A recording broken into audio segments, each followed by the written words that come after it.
Fanampahafantaranao maly sy teny amin'ny CMPL Isoraka ny hetsika Salon des Auteurs izay tanteranao amin'ny tranombokim-pirenena amin'ny fahadiminy volana Jolay ho avy zao. Ny amboam-pionan'ny mpanoratra tahaka izao moa dia nataon'izy ireo fanazavana misimisy kokoa mahakasika ny asa izay andraiketany, ny tontolo iainany ary ny voka-pikarohany ihany koa.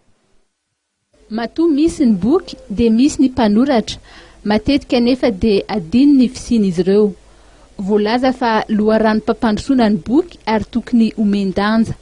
Ny fahadiminy volana Jolay ho avy zao dia ho amboam-pionan'ny mpanoratra ny ao amin'ny tranombokim-pirenena Anosy. Amin'ny fahadimy volana Jolay zao mosomasa fahadimy volana Jolay dia ho tanterahana biblioteka nasional ao amin'ny tranombokim-pirenena ao Anosy ny amboam-pionan'ny mpanoratra sambany zay vao misy engaeka izy maromaro.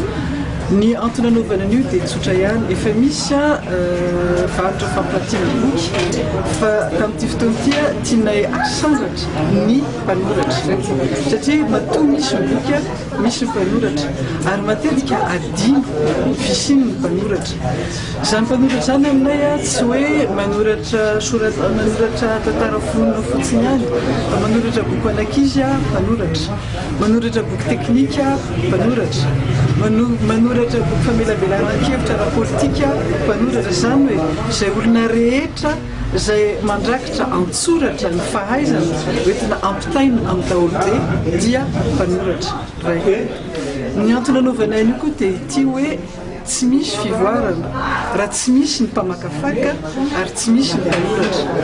Ka ny nahafaly anay tamin'ity dia zao azo lazaina hoe ny andrarezina ny asa soratra eo amin'ny lafiny rehetra eto Madagasikara ka mbola velona no tonga amin'io andro.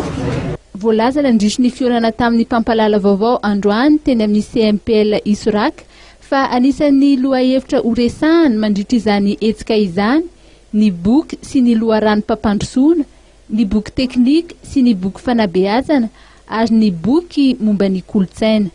Izany hetsika izany dia tafiditra ihany koa ao anatin'ny fankalazana ny fahafolo taonan'ny SINAEL na ny Synergie nationale des auteurs, éditeurs et librairies.